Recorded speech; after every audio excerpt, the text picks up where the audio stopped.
Mastering ordinal numbers and countable nouns. Hello there, English learners. Today, we are diving into a fascinating topic: ordinal numbers and countable nouns. We're going to focus on understanding how these two aspects of English grammar interact, and then put your knowledge to the test with some fun fill-in-the-blank exercises. Before we delve into the specifics, let's refresh our memory on what ordinal numbers are. They are numbers that indicate position or order in a series.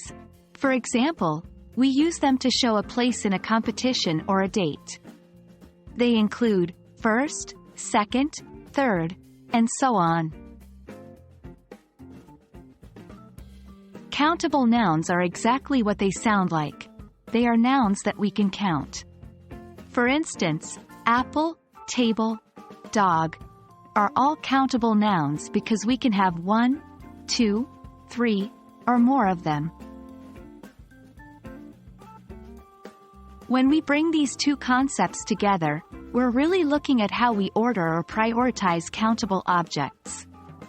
For instance, if you were to line up your pets, you might refer to the first dog, the second cat, and the third hamster.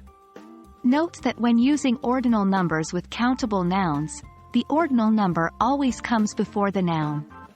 Also, remember to use an article, the, before the ordinal number. For instance, we say, the first book, not first book. Now, let's put your understanding to the test with some fill-in-the-blank exercises. 1. I live on ____. The A, N, ____. First, second, third, floor. 2. She is ____. The A, N, ____. First, second, third, child in her family. 3. He finished ____. The A, N, ____.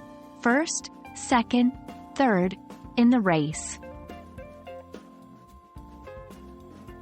That wraps up our discussion on using ordinal numbers with countable nouns. Remember, practice makes perfect. So, keep using these in your everyday conversations and written English, and you'll get the hang of it in no time. I hope you found this video helpful. Stay tuned for more, and happy learning!